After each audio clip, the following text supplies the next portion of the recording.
Boa tarde, pessoal do terceiro ano, como é que vocês estão? Bom, chegamos hoje para fazer a correção da atividade da semana passada sobre o modernismo português. E aí, curtiram Fernando Pessoa? Curtiram as suas multifacetas, multipersonalidades, heteronímia, uma série de nomes? Viram os vídeos? Bem interessante, né? Essa desenvoltura do Fernando Pessoa.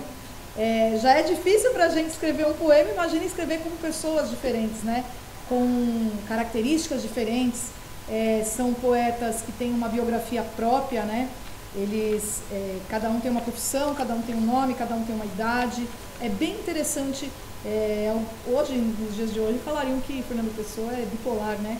O Alberto Caeiro, ele nasceu em 1889 em Lisboa, morreu em 1915, tuberculoso. Olha, tem data de nascimento, data de morte, que loucura, né? Viveu quase toda a sua vida no campo, não teve profissão e muito pouca educação.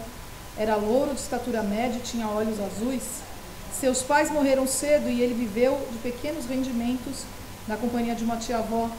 Já o Ricardo Reis nasceu em 1887, no Porto, moreno, um pouco mais baixo e mais forte que os outros heterônimos.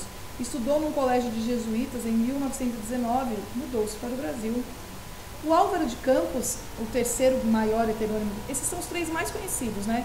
Nasceu em 1890 em Tavira, alto, magro, entre branco e moreno, tinha cabelos lisos e repartidos de lado, formou-se engenheiro naval na Escócia. Então são as características que o próprio Fernando Pessoa deu para os seus heterônimos, vamos dizer assim. Então, o primeiro poema que eu pedi para vocês analisarem foi o Ode Triunfal, né? Vamos ler? Por favor, caderno na mão, Google Classroom aberto, né? Para quem fez pelo Google Classroom. Mas eu vou lendo para vocês enquanto vocês vão abrindo tudo aí. A dolorosa luz das grandes lâmpadas elétricas da fábrica, tenho febre e escrevo. Escrevo rangendo os dentes, fera para a beleza disto totalmente desconhecida dos antigos. Ó rodas, ó engrenagens, crrr, eterno. Forte espasmo retido dos maquinismos em fúria fora e dentro de mim. Por todos os meus nervos dissecados fora, por todas as papilas fora de tudo como eu sinto, tenho os lábios secos, ó grandes ruídos modernos, de vos ouvir demasiadamente de perto, e arde minha cabeça de voos querer cantar com o excesso, de expressão de todas as minhas sensações, com um excesso contemporâneo de vós, ó máquinas. Poder exprimir-me de todo como um motor se exprime, ser completo como uma máquina, poder ir na vida triunfante como um automóvel último modelo, poder ao menos penetrar-me fisicamente de tudo isso, rasgar-me todo, abrir-me completamente, tornar-me pacento a todos os perfumes de óleos e calores de carvões, desta flora estupenda, negra, artificial e insaciável. Inacessível, não insaciável. Interessante, né, esse elogio às máquinas que o Fernando Pessoa fez através do Álvaro de Campos. Vamos para a primeira questão? Ode é uma composição poética em tom solene por meio do qual se exaltam atributos de figuras ilustres. Quem ou o que está sendo exaltado nos versos de Ode Triunfal?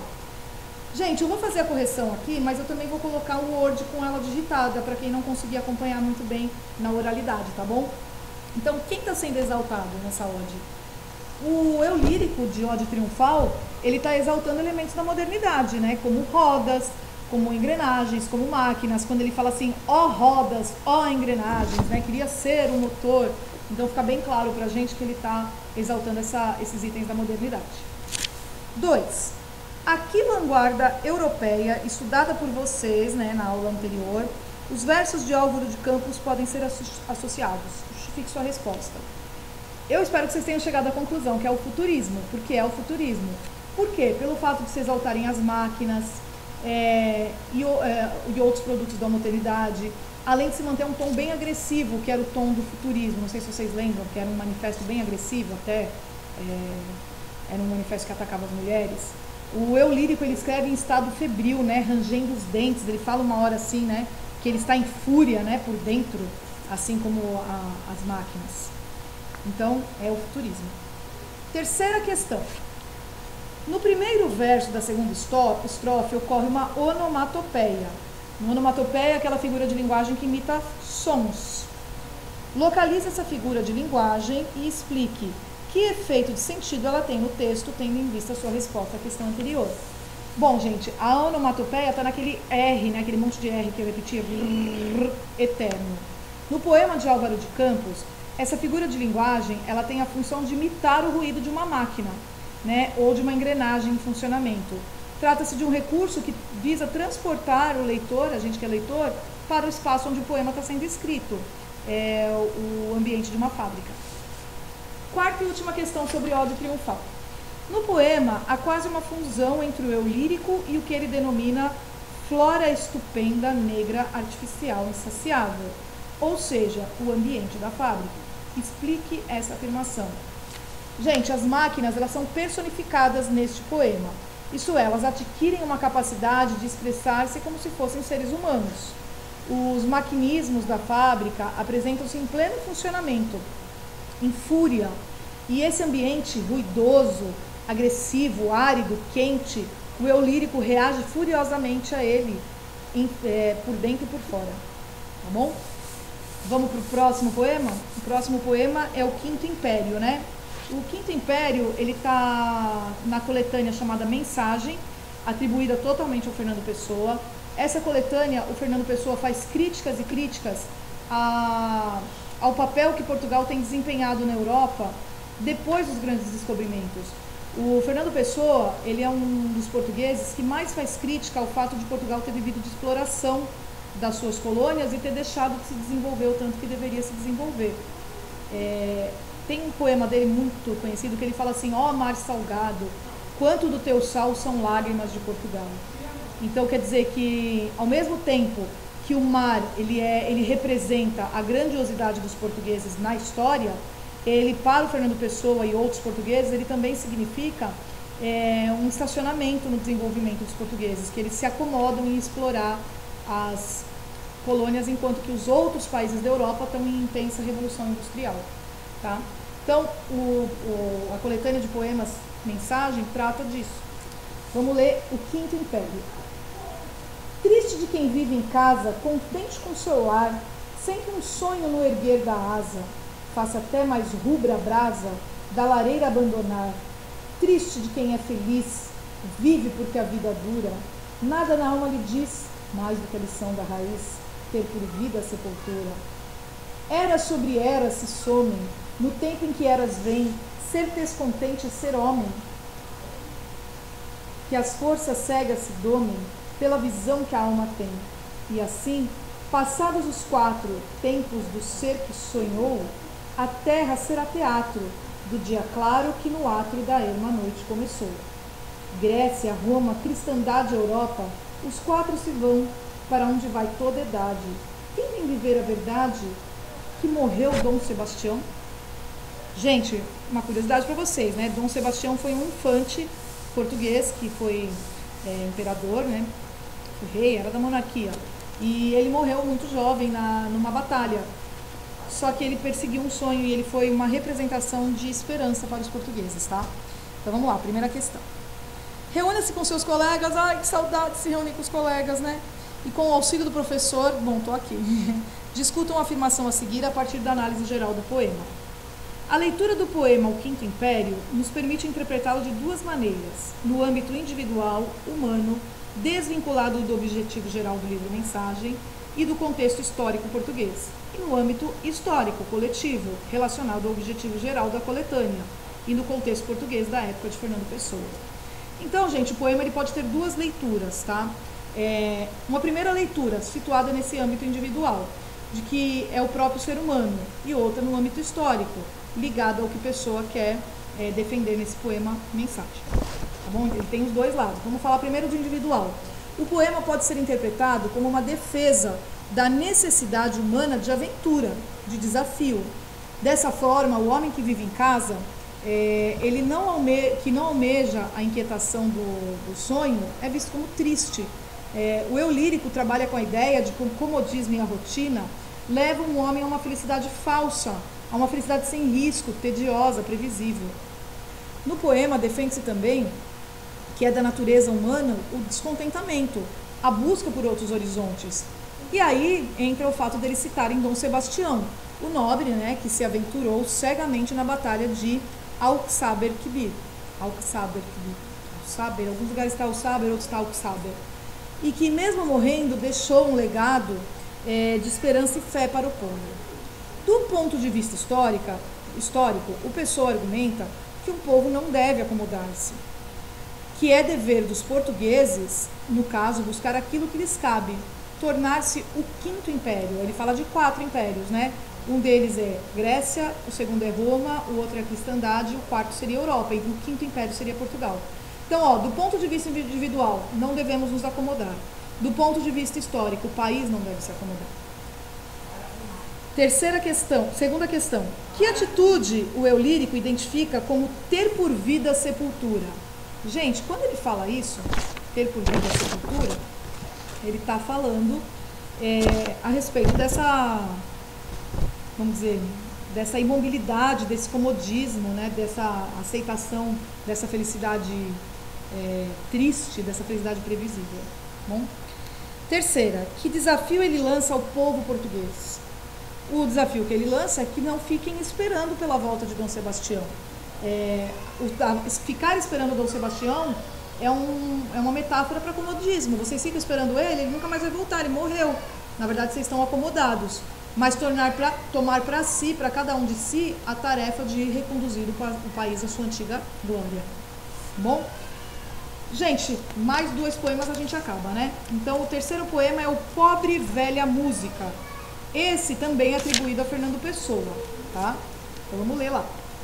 Pobre velha música, não sei por que agrado, enche-se de lágrimas meu olhar parado. Recordo-me, outro ouvir-te, não sei se te ouvi, nessa minha infância, que me lembra em ti.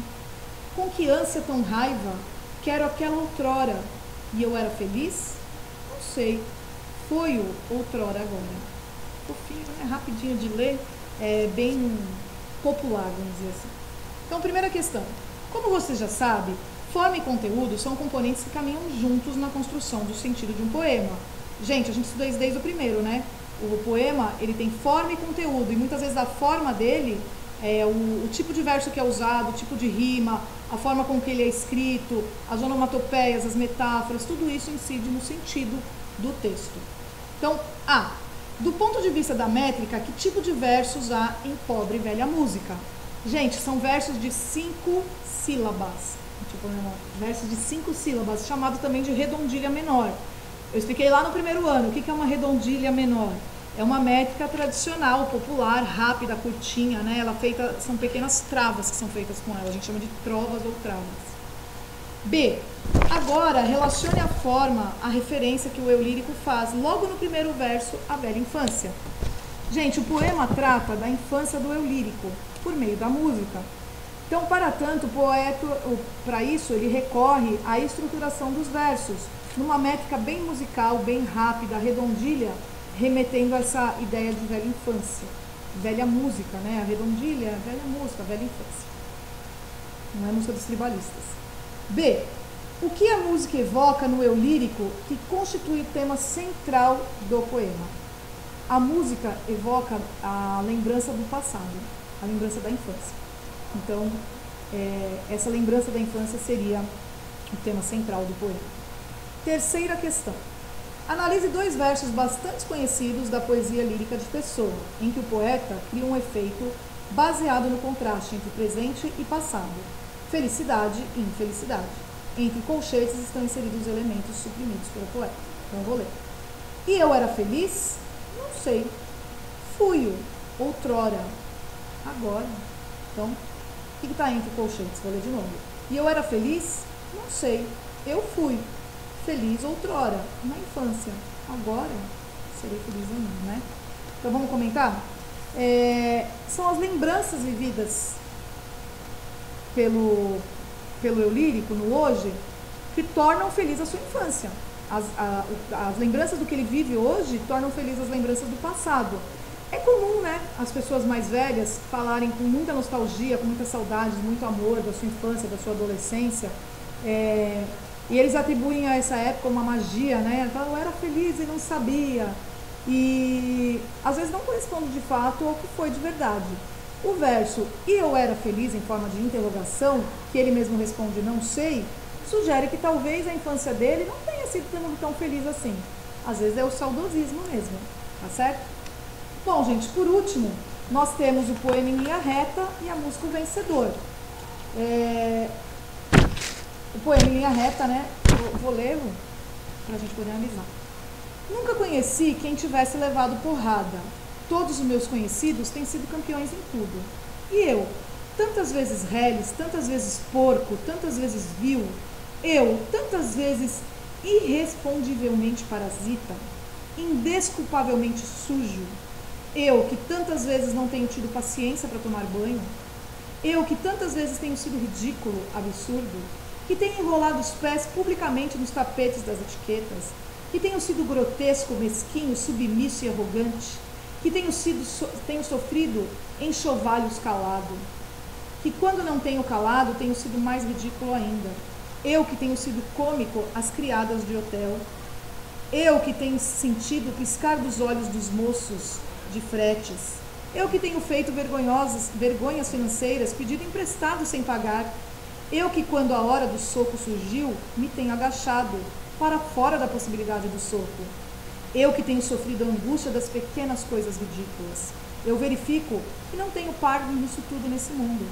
Toda a gente que eu conheço e que fala comigo nunca teve um ato ridículo, nunca sofreu enxovalho, nunca foi senão príncipe, todos eles príncipes na vida. Quem me dera ouvir de alguém a voz humana, que confessasse não um pecado, mas uma infâmia, que contasse não uma violência, mas uma cobardia. Não, são todos o ideal. Se os ouço e me falam, quem há neste largo mundo que me confesse que uma vez foi vil? Ó príncipes meus irmãos, estou farto de semideuses. Onde é que há gente no mundo? Então sou só eu que é vil e errôneo nessa terra? Poderão as mulheres não os terem amado? Podem ter sido traídos, mas ridículos nunca. E eu que tenho sido ridículo sem ter sido traído? Como posso eu falar com os meus superiores sem titubear? Eu que tenho sido vil, literalmente vil, vil no sentido mesquinho e infame da vileza. Nossa, que poema legal, vamos dizer assim. Primeira questão. O poema todo é construído a partir da oposição entre o eu lírico e os outros. Explica essa afirmativa. Gente, desde o primeiro verso do poema, o eu lírico estabelece uma oposição entre ele, uma oposição radical, né? Entre a postura negativa dele, reles, vil, porco, parasita, sujo, ridículo, absurdo, grotesco, mesquinho, submisso, arrogante, né? E os que hipocritamente assumem outras características, campeões, príncipes, semideuses. Ele nunca usa a palavra ridículos para eles, né? Mas ele está fazendo uma crítica, falando que só ele é real, que essas pessoas não são reais. 2. Explica a estratégia usada pelo eu lírico para reconhecer e reforçar sua vileza. Gente, ele faz uma enumeração de fatos que comprovam que ele é vil, que ele comprova a sua vileza, tá? Ele enumera vários fatos. Terceira, relacionando os versos, eu verifico que não tenho par nisso tudo neste mundo, então sou só eu que é vil e errôneo nessa terra. O que podemos inferir sobre os sentimentos do eu lírico? O que a gente pode definir? Bom, gente, a gente pode deduzir que ele se sente solitário na terra, né? Que ele sente que só ele tem coragem de assumir a sua vileza, o quanto ele é vil, e que as outras pessoas, ele fala assim, conversando com as outras pessoas, só encontra os semideuses, né? Então ele se sente solitário, o único verdadeiro no meio dos falsos, né? Ele é uma criatura solitária. 4. Que ironia está implícita no poema em linha reta? Gente, a ironia está no fato dele assumir todas as suas fraquezas e ele ser oposto aos outros, né? As ações positivas dos outros. Quando está, na verdade, o que ele está querendo dizer é que os outros são tão vis quanto ele, mas que não assumem. Ou seja, há dois tipos de pessoas no mundo.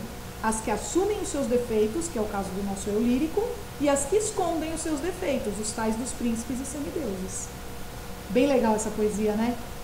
Depois leiam ela de novo e analisem assim, esse olhar aí, né? Eu acho que vocês já tinham percebido, ela é bem clara, ela é bem fácil de entender, mas é muito legal a interpretação que ele faz das pessoas esconderem a sua vilania, né? A sua vileza, vamos dizer assim. Então, última análise nossa, é a música dos Los Hermanos, O Vencedor. Olha lá quem vem do lado oposto e vem sem gosto de viver. Olha lá que os bravos são escravos, são os salvos de sofrer. Olha quem acha que perder é ser menos na vida. Olha lá quem sempre quer vitória e perde a glória de chorar. Eu que já não quero mais ser um vencedor, levo a vida devagar para não faltar amor. Olha você e diz que não vive a esconder o coração. Não faz isso, amigo, já se sabe que você só procura abrigo, mas não deixa ninguém ver, por que será? Eu que já não sou assim, muito de ganhar, junto as mãos ao meu redor, faço o melhor que sou capaz, só para viver em paz. Conhece a música? Vamos lá. Na letra da canção, o compositor subverte a ideia de que o vencedor tem sempre as coisas mais preciosas da vida. Você concorda com essa análise? Justifique sua resposta. Gente, eu concordo com essa afirmativa, espero que todos vocês tenham concordado também, porque na canção defende-se a ideia de que o vencedor, ele perde coisas preciosas na vida, como a glória de chorar, né? Ele não se reconhece às vezes como triste, frágil, derrotado. O amor, a possibilidade de mostrar aos outros o coração, demonstrar emoção e às vezes perde até a sua paz. Tá? Última questão. Sobre que aspectos é possível relacionar a canção contemporânea da banda Dos Hermanos ao poema em linha reta de Álvaro de Campos? Vamos fazer uma literatura comparada aí. Gente, em ambos os textos, os sujeitos poéticos ou líricos reconhecem as suas fragilidades e os seus defeitos. Na canção, ele reconhece-se como uma antítese ao vencedor. Eu, que já não sou assim muito de ganhar, então quer dizer que ele se reconhece como um perdedor. Lá no poema do Álvaro de Campos, do Fernando Pessoa, de forma semelhante, mas muito mais forte, né? O eu lírico assume ser um perdedor nas circunstâncias da sua vida. Então, assim, a gente tem aí um diálogo entre a obra do Fernando Pessoa, através do Álvaro de Campos, e da banda dos Hermanos, que é bem mais atual aqui pra gente.